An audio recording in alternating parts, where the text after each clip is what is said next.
Hola, mi charla es sobre la información en tiempos de una guerra global y lo voy a hacer a través de dos videos, uno donde vamos a hablar de la desinformación y el segundo donde vamos a hablar de la metáfora de la guerra. Hay una frase que se suele citar en los contextos de emergencia, que es que en la guerra la primera víctima es la verdad. Esto lo decía un senador estadounidense durante la Primera Guerra Mundial. Esta situación de emergencia de la pandemia está afectando a todo el sistema global de información y deja en evidencia algo que ya estaba transcurriendo, pero que ahora, digamos, pasa de fondo a figura, que es la importancia decisiva que tiene para la continuidad de nuestras vidas Internet, que es nuestra nueva electricidad. No solo para mantenernos informados, sino para continuar con la educación, con el trabajo, con las comunicaciones entre nosotros durante la cuarentena. La información se está usando, por un lado, para combatir la pandemia, porque a través de los datos que suministra la trazabilidad de la circulación de las personas, los datos de contagios, de morbilidad, de mortandad de la epidemia o de la pandemia, se pueden hacer proyecciones, curvas de contagios, y eso permite, digamos, el manejo de la información, medidas, que se tomen medidas a tiempo, como sucedió en la Argentina. En donde nació la pandemia, que fue en China, se dio un pico y luego un control de la situación debido a, por un lado, la población de China, a la gran red tecnológica que tiene, por ejemplo, su red social o, digamos, mensajería, que se llama WeChat, es la segunda con más usuarios en el mundo, y además está generalizado en China el uso del celular para el pago, para el reconocimiento facial, para circular, por ejemplo, en los medios de transporte. Y en un régimen autoritario, todos estos métodos de trazabilidad permitieron, también por la disciplina social, un control más efectivo de la pandemia. Hay dos conceptos que sirven como marco interpretativo previo a cómo circula la información por Internet en este contexto de emergencia. Uno de ellos es el del sistema híbrido de medios. Estamos en un sistema híbrido de medios donde se combinan los medios profesionales, los contenidos profesionales de los medios masivos con los contenidos generados en las redes sociales. Y hay un envío de un sistema al otro sistema. El otro concepto importante es el de posverdad, porque el hecho de que haya poca creencia en los datos, en la evidencia científica, que la verdad sea sometida a filtrados ideológicos o de poder, hace que la reacción de los distintos gobiernos o de los distintos actores relevantes haya sido distinta. Se podría esquematizar la circulación de la información en este contexto en las dos instancias del sistema de producción y de recepción de las noticias. Desde el punto de vista de la producción, podemos decir que el principal enunciador en este contexto es en cada país su gobierno. Se pueden dividir en dos grandes grupos: las reacciones de los gobiernos en esta pandemia, los que tomaron rápidamente en serio la pandemia, y los populismos que se demoraron por descrédito o por una falsa autosuficiencia, como el caso de Trump en Estados Unidos, de Boris Johnson en Gran Bretaña, de AMLO en México, de Maduro en Venezuela o de Bolsonaro en Brasil. La comunicación de riesgo, desde el punto de vista gubernamental, es una comunicación pragmática, unidireccional, clara, que responde a un modelo más bien conductista de la comunicación, porque tiene que buscar la adopción de nuevas conductas preventivas. Muchas veces por eso se sirve del temor a la expansión del virus y del temor al control social, es decir, la sanción de la infracción a las medidas que se toman. El segundo gran anunciador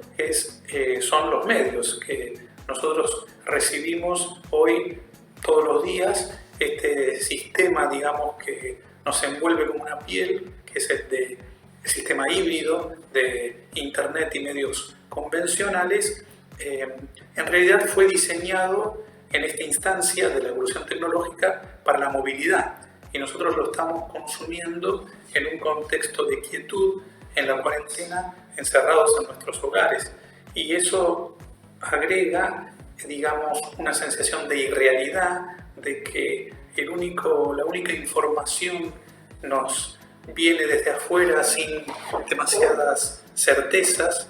y eso contribuye a generar una sensación de extrañeza, de misterio, como si estuviésemos metidos dentro de una Matrix, viviendo una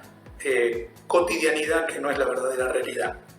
Los medios publican lo que los gobiernos van diciendo y estableciendo, y también a la par lo que sucede en otros países, opiniones y toda una serie de subcrisis que se van desatando, porque, por ejemplo, en la Argentina todas las situaciones de vulnerabilidad en una situación de emergencia se agudizan. Está la emergencia alimentaria, la del sistema de salud pública, la violencia de género, la situación en las villas, la situación en las cárceles. También hay desde los medios de comunicación una sensación de aprobación de las conductas solidarias y de rechazo a las conductas irresponsables. Pero en términos generales maximizan la incertidumbre, generan ansiedad y producen también saturación. Esto se inmiscuye en todas las secciones donde antes buscábamos gratificación, por ejemplo las secciones de deportes, de espectáculos, el contagio de los personajes públicos, la muerte de las celebridades, cómo viven la cuarentena los famosos, qué pasa con Tinelli que se van a Esquel. Y esto muchas veces puede ser también un lugar de expresiones y de comportamientos contrasolidarios. Sin embargo, en este sistema híbrido de medios lo más problemático es el comportamiento de las redes sociales y de WhatsApp. Allí, además de la información, circula el error, la mentira, la información divulgada con maliciosidad. Por ejemplo, falsas certezas sobre cuestiones que están en duda para la comunidad científica, como en qué medida afecta a los jóvenes la pandemia, qué nivel de inmunidad tienen los que ya fueron afectados,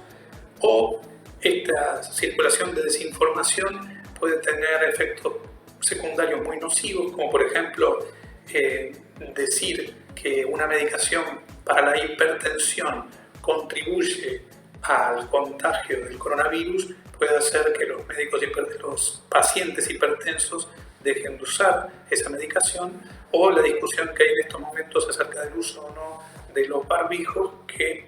puede afectar incluso a los agentes sanitarios. También han proliferado, sobre todo en la etapa inicial, las teorías conspirativas. Recientemente en un canal de televisión argentina se divulgó una hipótesis de que Bill Gates hubiese financiado una investigación que produjo el virus. También se habla de que ha sido producido ex profeso en China dentro de la guerra comercial con Estados Unidos. Esto, por ejemplo, viene abonado por el hecho de que hubo desinformación inicialmente, que la doctora de Wuhan, que primero alertó sobre la existencia del coronavirus, ha desaparecido y todavía no se sabe de ella. A esto se le suma la presencia de los memes, los que toman la pandemia por el lado satírico, los trolls, que hacen un aprovechamiento político, sobre todo en contra de las medidas tomadas por el gobierno, y las cuentas falsas que desorientan y constituyen muchas veces un verdadero terrorismo informativo. Desde el lado de la recepción, se podría distinguir entre la recepción de las medidas que va tomando el gobierno en cada país y en Argentina, y la recepción de la información. Estos receptores en el sistema híbrido a su vez son enunciadores. Ahí podemos distinguir lo que son las malas prácticas, personas que ocultaron sus síntomas. Por ejemplo, el hombre que subió al buquebús habiendo tomado contacto con un extranjero y teniendo síntomas, o un hombre que subió a un avión desde Madrid que luego resultó haber tenido el coronavirus y murió, o personas que reciben las medidas y la información desde un filtro ideológico que, por ejemplo, privilegia, en el caso de los liberales, el rechazo a la centralidad del Estado y del control social, y por tanto eso lo lleva a criticar medidas como la cuarentena, o desde la perspectiva crítica, algunos pensadores llevan la pandemia al marco teórico previo a ella que habían diseñado, como por ejemplo Noami Klein, que habla de la doctrina del shock, considera que la pandemia forma parte de esa doctrina y que los efectos que van a tener las medidas que toman los gobiernos son agudizar la diferencia social, y Giorgio Agamben, que habla del estado de excepción y critica las medidas de control social porque las considera un ejemplo más de este estado de excepción y de biopolítica que conduce a la supresión de las libertades. En la Argentina también, con ocasión del 24 de marzo, algunos